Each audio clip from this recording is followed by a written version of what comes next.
Do you realize that on planet Earth there are billions of worshippers? Well, you may not understand what worship is. While many of us understand worship is something that takes place in a congregational setting, that's not wrong, but it's not the complete picture of worship. See, all of creation praises God, but every being on earth is a worshiper. We were created for fellowship with God. And from that flows a worship. So there's something in us innately created to worship. And it should be the Most High, only true God that we worship. But because of the fall, man began to worship himself. Lucifer wanted the worship that belonged to God. He wanted to be like the Most High. Satan, he doesn't care whether you worship him or not.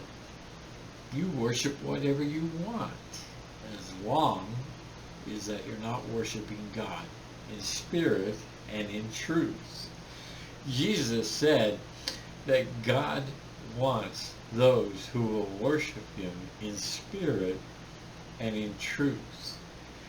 And it's not about going to the tabernacle, to the temple to worship. It's about we are the temple. We are worshipers. So every person on earth is a worshiper. And while some people don't get that, they're going to find that in reality, we worship someone or something. Most of us worship ourselves.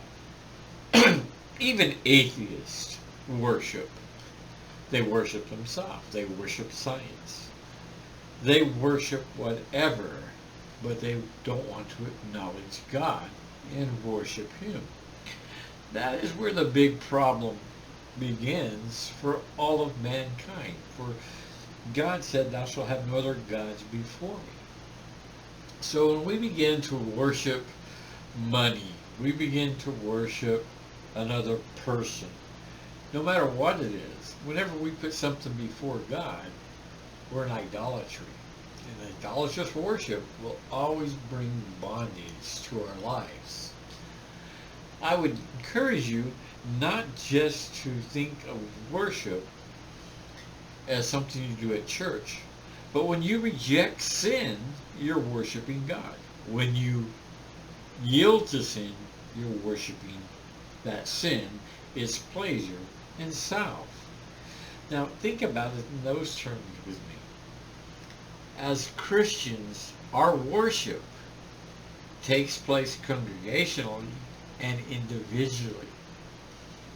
So when you're tempted, choose you that moment the Lord. Worship him. Say, this is something I would do. My flesh wants to. I'm tempted, but I'm choosing to give you the glory and present my life and my being as a living sacrifice unto you. That is worship, true worship. And when we begin to do that, we find ourselves becoming more and more free, more and more at peace with everyone and everything around our lives. So I encourage you today not just to have this formal congregational worship, but to realize what we're doing throughout the day is more times than not, it's going to be worship in some form or another. Now, is it going to be God, self, sin, or Satan? You get to choose every day. Lord be with you this week.